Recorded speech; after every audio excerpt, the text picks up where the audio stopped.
ശിവാനി എവിടെ പോയതായിരിക്കും? ഒന്നും മനസ്സിലാവുന്നില്ലല്ലോ.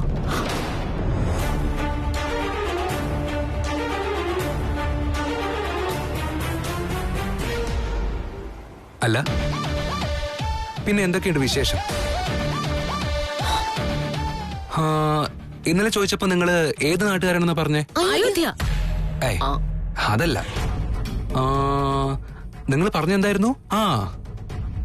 ദൂരെയുള്ള ഗുജറാത്ത്. അവിടെ സിൽവാസ, അഞ്ജനേരി, മഹാരാഷ്ട്ര ബോർഡറിലാണെന്നൊക്കെ പറഞ്ഞിരുന്നില്ലേ? അതെ. സാരമില്ല, ആലോചിച്ച് പറഞ്ഞാ മതി. അതിലെന്താ ഇപ്പൊ ആലോചിക്കാനുള്ളത്? ഞങ്ങളുടെ നാട് അത് തന്നെയാ. ഞങ്ങൾ പക്ഷേ കാശി, അയോധ്യ ഇവിടൊക്കെ തീർത്ഥയാത്രയ്ക്ക് പോയിരുന്നു. അവിടുന്ന് നേരെ ഇങ്ങോട്ടാ വന്നത്. ഇത്ര ചെറിയ പ്രായത്തിൽ തീർത്ഥയാത്ര നടത്തിയെന്നോ? നിങ്ങളുടെ ഭർത്താവ് എന്ത് ജോലിയാണ് ചെയ്തുകൊണ്ടിരുന്നത്?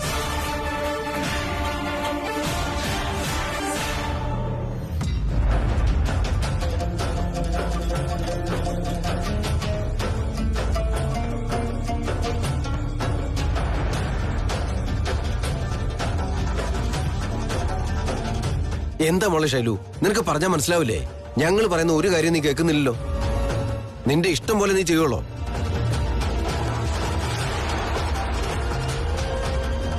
എന്തിനാ മോളെ ഇപ്പൊ കൈകൂപ്പുന്നേ? എന്നെ സംരക്ഷിക്കുന്ന ദൈവത്തോട് കൈകൂപ്പുന്നത് തെറ്റാണോ? അതെന്താ മോളെ അങ്ങനെ പറയുന്നേ? എനിക്ക് നിങ്ങളോട് എന്താ പറയേണ്ടതെന്നോ എങ്ങനെയാണ് ഇത് പറയേണ്ടതെന്നോ അറിയില്ല. പറഞ്ഞാ അത് നിങ്ങളെ വിഷമിപ്പിക്കും. പറഞ്ഞില്ലെങ്കിൽ എനിക്കത് താങ്ങാനും പറ്റില്ല. അല്ല മോളെ, ഇന്നലെ നീ കൊച്ചിക്ക് പോണെന്ന് പറഞ്ഞു നമ്മൾ പോയി. അന്ന് ആ സംഭവം നടന്നിട്ട് തന്നെ നീ നിന്നു. നിനക്ക് തലകറക്കം വന്നപ്പോ വെള്ളം എടുത്തോണ്ട് വരാൻ ഞാൻ അങ്ങോട്ട് പോയി. വെള്ളം എടുത്തോണ്ട് തിരിച്ചു വന്നപ്പോ നിന്നെ അവിടെ കാണുന്നില്ല. എല്ലായിടത്തും നോക്കി നോക്കി കാണാതെ വന്നപ്പോ ഞാൻ തിരിച്ചു പോന്നു. ഇപ്പതേ നീ ഇങ്ങനെയൊക്കെ പെരുമാറുന്നു. എന്താ മോളെ നിനക്ക് പറ്റിയേ? എനിക്കെല്ലാത്തിന്റെയും അർത്ഥം മനസ്സിലായി. എനിക്ക് നിങ്ങൾ ആരാണ്, നിങ്ങൾക്ക് ഞാൻ ആരാണ് എന്നതെല്ലാം എനിക്ക് മനസ്സിലായി. നിങ്ങളോടുള്ള കടപ്പാട് ഞാൻ എങ്ങനെ തീർക്കേണ്ടതെന്ന് എനിക്കറിയില്ല. ഞാൻ കാരണം നിങ്ങൾ ഒരുപാട് കഷ്ടപ്പെട്ടു അല്ലേ? ഞാൻ കാരണം നിങ്ങൾക്ക് ഒരുപാട് നഷ്ടമുണ്ടായി. അതിന് പ്രായശ്ചിത്തം ചെയ്യാൻ ഈ ശിവാനെ കൊണ്ട് പറ്റില്ല. മോളെ, നീ എല്ലാവരുടെയും മുമ്പിൽ ശിവാനിയായിരിക്കും. പക്ഷേ ഞങ്ങൾക്ക് നീ ശൈലു തന്നെയാ. അത് തന്നെയാണ് എനിക്ക് നിങ്ങളോടും പറയാനുള്ളത്. നിങ്ങളുടെ ശൈലു മരിച്ച ഭസ്മമായി കഴിഞ്ഞു. ഞാൻ ശിവാനിയാണ്. പക്ഷെ അത് എനിക്ക് നിങ്ങളോട് പറയാൻ പറ്റുമെന്ന് തോന്നുന്നില്ല. പറയുന്നത് കൊണ്ട് കാര്യമൊന്നുമില്ല. അത് ഞാൻ പറയാം. ഡയമണ്ട് പോളിഷിംഗ് ബിസിനസ് അതായിരുന്നില്ലേ ജോലി? കറക്റ്റ്.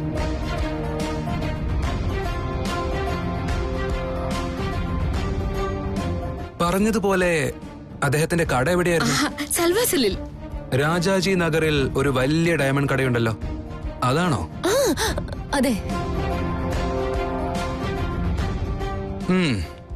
മനസ്സിലായി, എല്ലാം മനസ്സിലായി. ഇപ്പൊ എനിക്ക് എല്ലാം മനസ്സിലായി. അബേ, എനിക്ക് ഉറക്കം വരുന്നുണ്ട്. എനിക്കും ഉറക്കം വരുന്നുണ്ട്. ഇപ്പൊ എല്ലാം മനസ്സിലായല്ലോ. എല്ലാവർക്കും എല്ലാം മനസ്സിലായി. ശരി, അങ്ങനെയാണെങ്കിൽ ഞങ്ങൾ പോയി ഉറങ്ങിക്കോട്ടെ.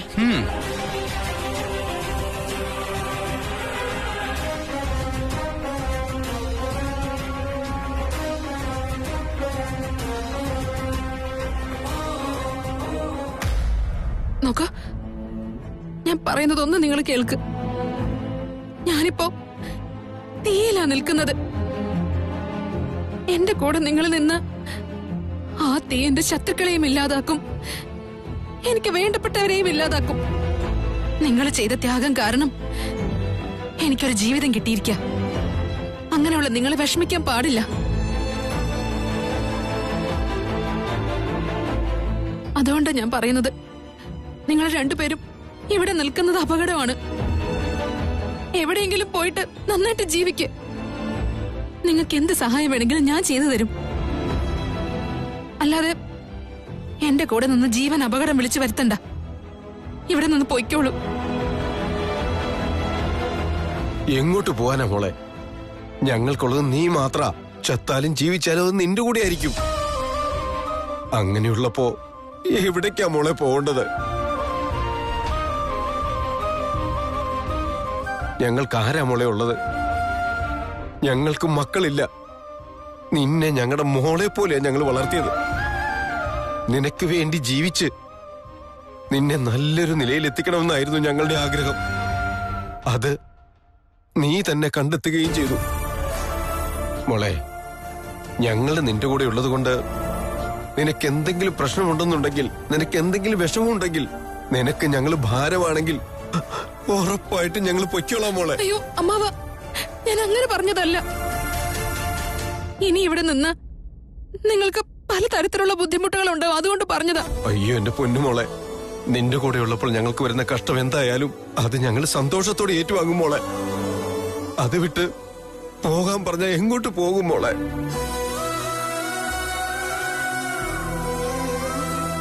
അങ്ങനെ പോകണമെന്നുണ്ടെങ്കിൽ ഞാൻ മരിച്ചതിന് ശേഷം പോകൂ. അങ്ങനെ പോകുമ്പോഴും നീ സന്തോഷത്തോടെ ജീവിക്കണമെന്നാ ഞങ്ങൾ മനസ്സുകൊണ്ട് അതിയായി ആഗ്രഹിക്കുന്നത് മോളെ.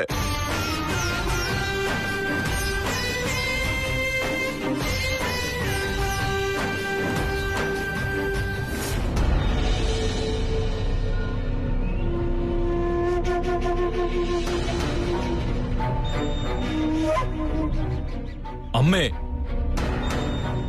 എനിക്കിതിനെപ്പറ്റി ഒന്നും തന്നെ അറിയില്ലമ്മേ. അമ്മ പറഞ്ഞിരുന്ന പുസ്തകം എനിക്ക് കിട്ടി. അതിൻ പ്രകാരം എല്ലാം വിധിവിധാനങ്ങളുടെ രീതിയിൽ തന്നെ ഞാൻ ചെയ്തിട്ടുണ്ട്.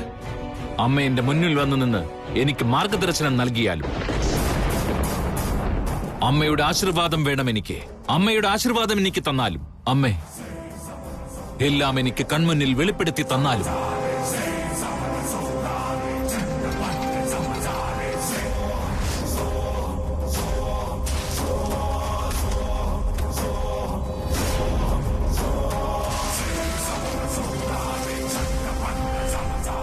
അമ്മേ, എവിടെയാണ് അമ്മേ? വേഗം വന്ന് എനിക്ക് മാർഗദർശനം നൽകിയാലും. അമ്മേ,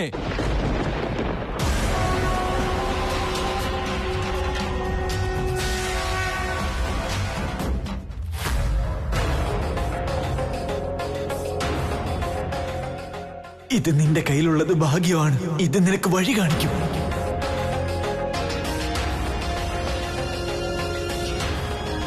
എന്തായിരിക്കും ഇത്? എന്തിനായിരിക്കും അജിത്ത് ഇത് എനിക്ക് തന്നത്? അല്ല, അജിത്തിനാണെങ്കിൽ എന്നെ അത്രയ്ക്ക് പരിചയമില്ലല്ലോ. എന്നിട്ടും എന്നെ വിശ്വസിച്ച് എന്തിനായിരിക്കും ഇത് ഏൽപ്പിച്ചത്? അതിന് മാത്രം എന്ത് ശക്തി ഇതിലുള്ളത്?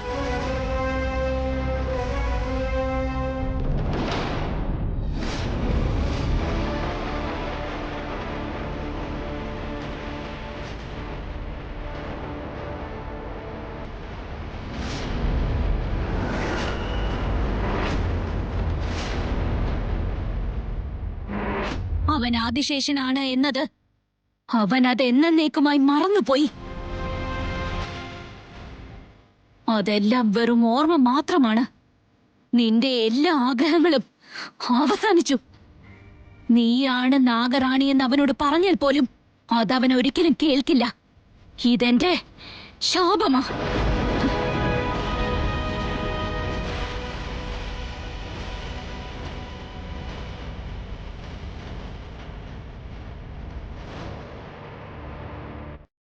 ഇതെങ്ങനെയാണ് സംഭവിച്ചത്? ഞാൻ എന്റെ കൈകൊണ്ട് തന്നെയാണ് ആ നാഗകന്യകയെ കൊന്നത്.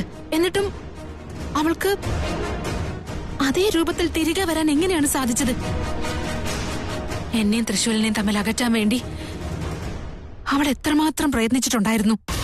മരിച്ച മണ്ണടിഞ്ഞ ആത്മാവായി തീർന്നവൾക്ക് ഇപ്പൊ പുനർജന്മം എടുത്തു വരാൻ എങ്ങനെയാണ് സാധിച്ചത്? ഇല്ല, മരിച്ച ദുരാത്മാവായി മാറിയ ഒരാൾക്ക് പുനർജന്മം നൽകാൻ വേണ്ടി ഒരു ശക്തിക്കും തന്നെ സാധിക്കുന്നതല്ല. ഇവൾക്ക് അഥവാ അങ്ങനെ ഉണ്ടെങ്കിൽ തന്നെ സാത്വിക ശക്തിയിലൂടെ മാത്രമേ അത് സാധിക്കൂ.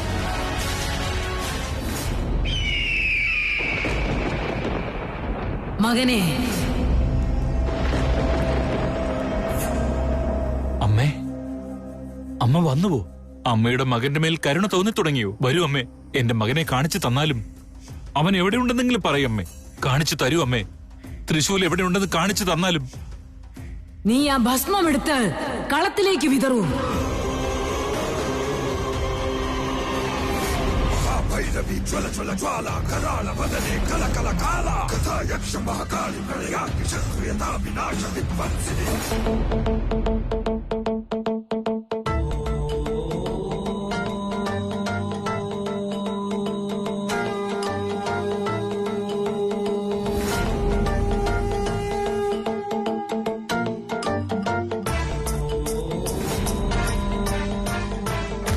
എല്ലാ ജീവജാലങ്ങളുടെയും മരണത്തിനൊരു കാരണം ഉണ്ടാകും.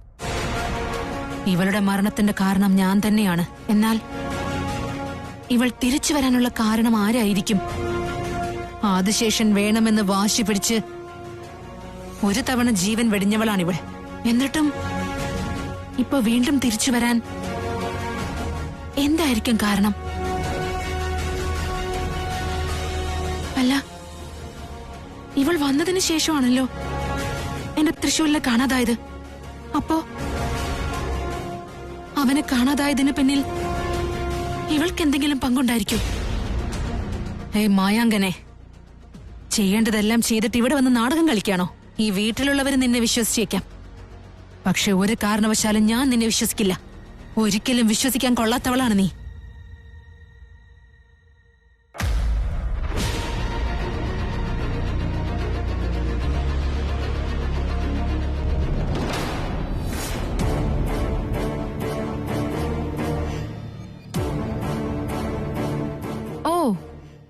ഞാൻ നിന്നോട് കുറച്ച് സംസാരിക്കണമെന്ന് വിചാരിച്ചിരിക്കായിരുന്നു. എന്താ കാര്യം?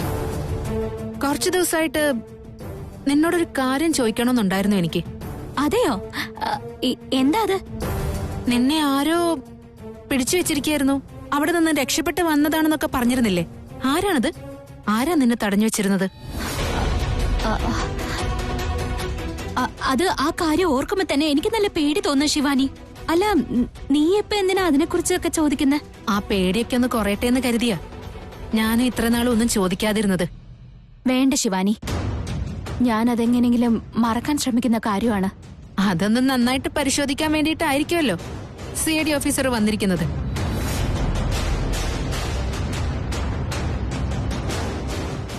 ആ പുസ്തകമെടുത്ത് 351 ശ്ലോകം പഠിക്കൂ.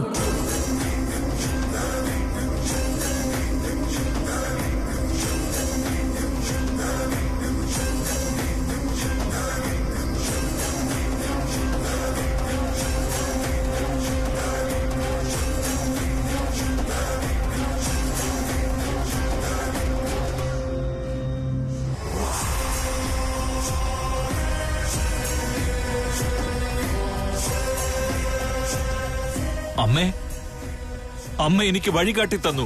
എന്റെ മകനെ എനിക്ക് കിട്ടും. അമ്മേ മഹാമായേ, എന്റെ മകനെ കാണിച്ചു തരൂ. എന്റെ മകനെ കാണിച്ചു തരൂ.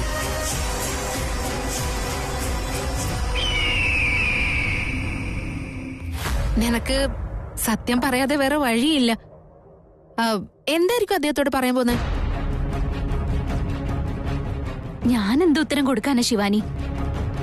എനിക്ക് ആ കാര്യങ്ങളൊക്കെ ശരിക്കും ഓർമ്മ പോലും ഇല്ല. എത്ര നാളാണ് ഞാൻ ബന്ധനത്തിൽ കഴിഞ്ഞെന്ന് പോലും എനിക്ക് ഓർത്തെടുക്കാനേ കഴിയുന്നില്ല. ഞാനിവിടെ ത്രിവിക്രമിനെ കാണാനായിട്ട് വന്നപ്പോഴാ ഞാൻ പെട്ടുപോയത്. അതിനെക്കുറിച്ചൊക്കെ വീണ്ടും വീണ്ടും ഞാൻ ആലോചിക്കുമ്പോ ഈ ജീവിതം തന്നെ വേണ്ടാന്ന് തോന്നുക. അല്ല ശിവാനി, നീ ഈ കാര്യങ്ങളൊക്കെ അവനോട് പറഞ്ഞോ? അവനോട് പറഞ്ഞു കഴിഞ്ഞാ അവൻ അവരെ അന്വേഷിക്കും, കണ്ടുപിടിക്കും, വിചാരണ നടത്തും. ഇതുകൊണ്ടൊക്കെ ആ ദുഷ്ടന്മാര് വീണ്ടും എന്നോട് ദേഷ്യം തോന്നി എന്നെ വീണ്ടും ബന്ധനത്തിലാക്കി കഴിഞ്ഞ അതൊക്കെ ആലോചിക്കുമ്പോ തന്നെ എനിക്ക് ആകെ പേടി തോന്നാ.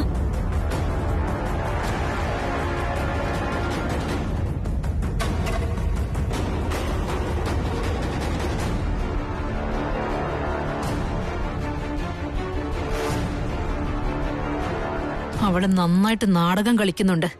കാര്യമായിട്ട് എന്തോ ഒരു കാര്യം എന്നിൽ നിന്ന് മറയ്ക്കുന്നുണ്ടെന്നുള്ളത് സത്യം തന്നെയാ. തൃശ്ശൂരിൽ അന്വേഷിച്ചാണ് അവള് വന്നതെങ്കിൽ തൃശ്ശൂരിനെ കണ്ടു കഴിഞ്ഞാ പിന്നെ അവൾക്ക് ഇവിടെ നിൽക്കേണ്ട ആവശ്യമില്ലല്ലോ. അപ്പോ തൃശ്ശൂരിനെ കാണാതായതിനെ കുറിച്ച് അവൾക്കൊന്നും അറിയില്ലെന്നാ തോന്നുന്നേ.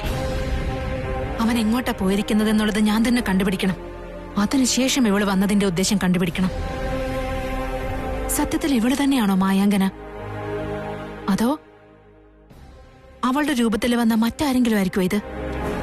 എല്ലാം കണ്ടുപിടിച്ചേ പറ്റൂ. ഇവൾ കാരണം എന്റെ തൃശ്ശൂൽ എന്തെങ്കിലും ബുദ്ധിമുട്ടിലാണെങ്കിൽ മരണം മാത്രമാണ് പിന്നെ അവൾക്കുള്ള ഏക വഴി.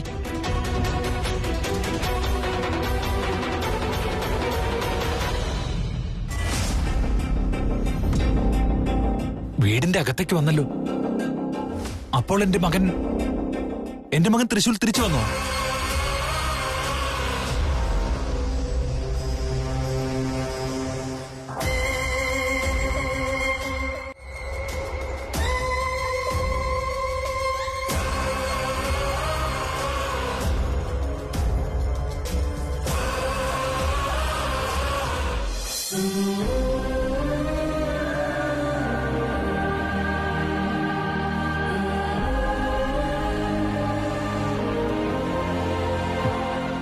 മോനെ,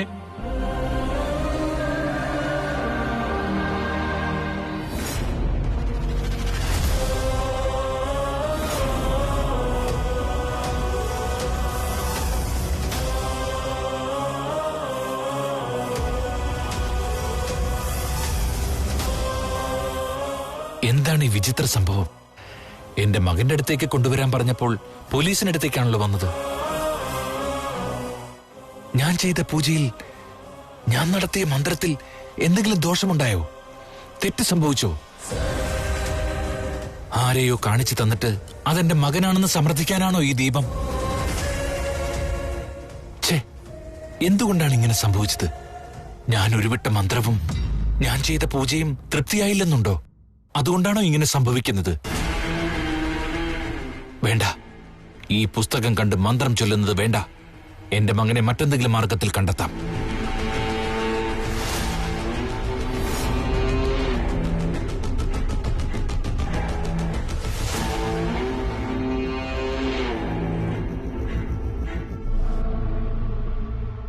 അച്ഛൻ എന്തിനാ വന്നത്? ഞാൻ ഈ വീട്ടിലെ മകൻ തൃശ്ശൂലാണെന്ന് ആരോടും പറയാൻ പറ്റുന്നില്ല. എന്റെ രൂപവും വേഷവും പെരുമാറ്റവും കണ്ടാൽ പോലും അതാർക്കും മനസ്സിലാകുകയില്ല. എനിക്ക് അനുവദിച്ച സമയത്തിനുള്ളിൽ എന്റെ ചുറ്റുമുള്ള പ്രശ്നങ്ങൾ ഞാൻ തീർത്തേ പറ്റൂ. ആദ്യം ഞാൻ എന്റെ രൂപത്തിൽ തന്നെ മാറണം. ഇല്ലെങ്കിൽ എനിക്കും പ്രശ്നമാണ്, CID ഓഫീസർ അഭയ്ക്കും പ്രശ്നമാണ്.